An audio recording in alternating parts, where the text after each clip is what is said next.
Le président américain Donald Trump est accusé d'avoir qualifié les soldats américains tués pendant la guerre de perdants et de suceurs. Il est aussi accusé de ne pas avoir réagi comme il aurait fallu à la crise du coronavirus. Les controverses entourant le président défilent si vite qu'il est difficile de les traiter avec le temps qu'il faudrait. Mais les conversations enregistrées du journaliste du Washington Post, Bob Woodward, avec Trump, pour son nouveau livre Rage, sont peut-être les plus graves à ce jour. De sa propre voix, le président américain dit sur le dossier qu'il voulait minimiser l'effet du Covid-19 pour éviter la panique. Et il est clair dans cet échange du 7 février que le président chinois Xi Jinping avait averti Donald Trump de la gravité du virus. Alors, qu'est-ce que le président Xi a dit hier?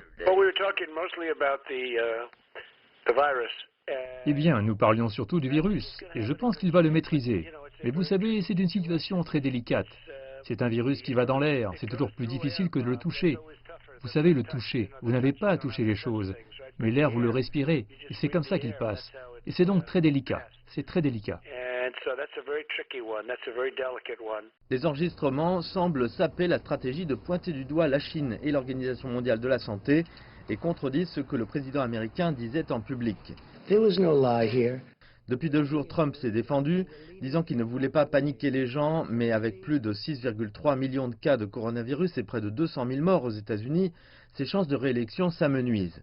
Son rival démocrate pour la Maison-Blanche, Joe Biden, dit que les bandes prouvent que le président américain a menti au peuple américain et que des gens sont morts par sa faute.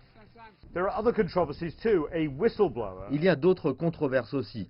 Une plainte de la part d'un lanceur d'alerte du département de la sécurité intérieure dit qu'il lui a été demandé de minimiser les questions d'ingérence électorale russe et de jouer sans aucune preuve sur une supposée ingérence chinoise et iranienne.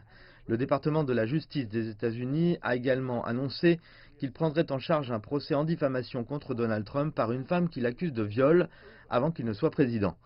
Ces factures juridiques dans cette affaire seront payées par les contribuables américains.